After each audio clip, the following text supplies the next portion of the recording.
New York got a real like vice grip on the opinion of hip hop.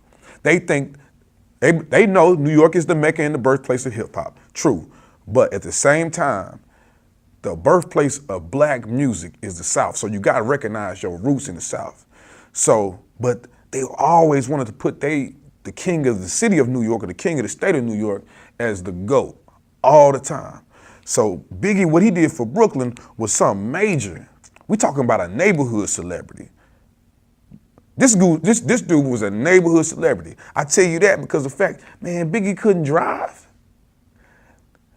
Plans to leave, throw the keys to little C's. What? He talking about the fact that C's had to drive him all around Brooklyn. So you know if he couldn't drive, then what was he most likely doing? On the block, walking around.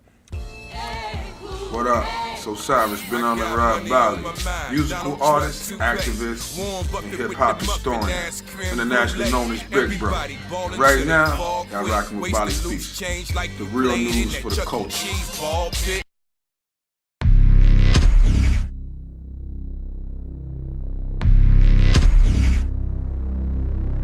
We coming off 20 years of celebrating, the notorious B.I.G., rest in peace.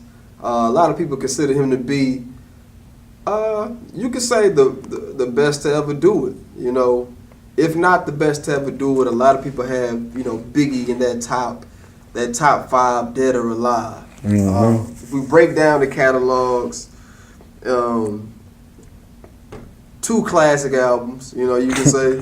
Okay, yeah. Overwhelming majority of people say 2 classic albums. Billboard had him as the #1 best rapper of all time.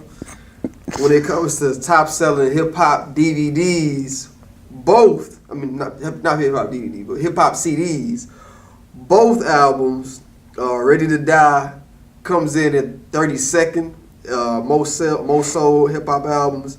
And then Life After Death is the 3rd top selling hip hop album ever, right? Just with that alone, you beg to differ. You say Biggie isn't the best ever. You say he isn't top 5, dead or alive. Can you elaborate on why you feel that way? And I really want to make sense of this, man. Okay, first off, let's go ahead and crush your whole theory with these sales, man. All right, his albums sold a lot. Ready to Die, classic. I definitely, agree with you. Life After Death, a very great effort for your sophomore release. But the sales don't got nothing to do with it. And I'll tell you this right here. George Michael, who's a singer that most black folks probably don't even know. You know what I'm saying? I forget the name of the group that he was in. But he died. The next 2 days, his Spotify streams increased 600%. You know what I'm saying? Migos, when Donald Glover shouted them out at the award show and it went viral, they stuff went up like 200% percentage-wise. So sales are a reflection of when people do something, they got everybody's attention at the moment. Not when you release an album, but when you die and I want to go back and I got to hear who this guy is now. So it's a reason his sales are that high. He put out 2 albums, Ready to Die, classic, Life After Death, you know what I'm saying? That was a pretty good joint too as well. But a lot of people got intrigued by Biggie after the death of Tupac and his own death. So that helped increase and heighten his fame. But come on, man. We sitting here talking about, respectfully, we sitting here talking about somebody who put out literally 2 albums and we're gonna call him the GOAT. Well, if that's the case, why we can't call Kendrick Lamar the GOAT? Why we can't put Good Kid, Mad City and what's the name of the second joint? To Pimp a Butterfly. Why we can't put those 2 albums in the same bracket that we put Big's 2 albums in? To be fair, some people may have Kendrick Lamar in their top. But when somebody call him the GOAT, do people be like, "Whoa, hold on now. We got to hear a little bit more. We got to see his catalog." Yo, because Jesus died at age 33, bro. He didn't live to be 90, but he was remembered forever, bro. You know Yeah, because he got one classic book, the Bible. Imagine if somebody wrote a story about your 33-year-old life and put out a book like the Bible. You get GOAT status for like GOAT moments like that. They say you was the greatest to ever walk the earth. This is the best-selling book ever in the history of the world. So, yes, you get that status. Jay-Z gets the GOAT acclaim because of the fact that he's been so consistent, his longevity. But even he didn't get that type of status until he started calling himself after Big's death. New York got a real like vice grip on the opinion of hip hop. They think, they know New York is the Mecca and the birthplace of hip hop, true. But at the same time, the birthplace of black music is the South. So you gotta recognize your roots in the South. So, but they always wanted to put the king of the city of New York or the king of the state of New York as the GOAT all the time.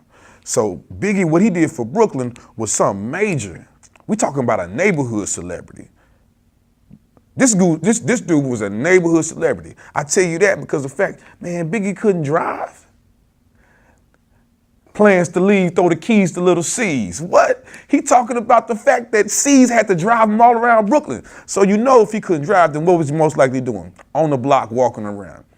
When he came up, Brooklyn celebrated. That's Bed-Stuys, man, legend. That's like me. You know what I'm saying? Somebody propping me up in Southwest. Like, man, that's Osyrus. He walked these blocks, 65th to Wakefield, man. He been through it, man. You know, Baseline, Guy Springs, he was there. We saw him. We saw him pull up in the car. We saw him pull up on bike. We saw him walking up on sneakers like that. That's what he represented him. He the hood icon. So when he passed away, that's why they had to even do the funeral procession through his neighborhood. It was like, this is our dude, this is our guy. One of the dopest lyricists I ever heard. But he just didn't have enough material to let me stack him up against and disrespect guys who I felt like did just as great as the job as him or even greater. And they got 7, 8 albums. He got 2 memorable albums for sure, but I cannot sit there and negate every Nas album. I can't negate every Andre 3000 verse. I can't negate no Scarface. I can't negate no Ghostface Killer. I can't, Rakim, I cannot do that with him with just 2 albums worth of material. Yeah, but at the same time, it's not his fault. At the same time, like we gotta go back to quality over quantity. You know what I'm saying? Like, Okay. Do you want one nice quality chick or 10 very decent, you know what I'm saying, chicks? Or like a lot of folks are gonna go for quality at the end of the day. So you mean to tell me it's only 2 quality albums in hip hop history? No, I'm not saying that. And he got them? I'm not saying that at all. But And I feel you. Quality. When it comes to quality worth catalog, he has some of the best quality of any artist ever.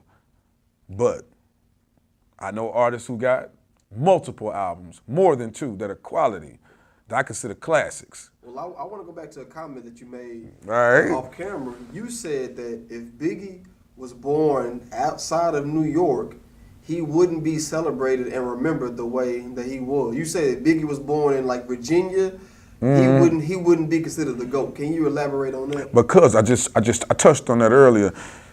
It's New York's, like, I'm not gonna say arrogance, but it's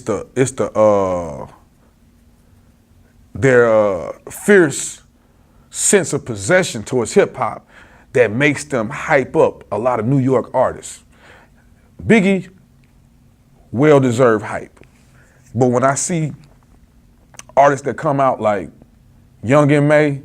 and Bobby Shmurda and French Montana, and now they carrying the flag of hip hop and y'all sitting there talking crazy, these guys like Funk Flex and Chuck D talk crazy about, you know what I'm saying, the current state of hip hop, but then a guy up there in New York that's a notable DJ will sit there and play some of these cats that y'all feel like got more of that southern feel or that new version of hip hop. I can't respect it, man.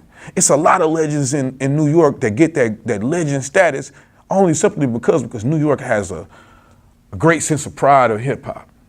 If we're gonna talk about hip hop, You know what I'm saying? Coming from a perspective of somebody like me that really studied the art form, we're gonna talk about hip hop and you mad about the lyricism or what people are doing now, then why do we love Old Dirty Bastard so much? Go listen to Old Dirty Bastard lyrics.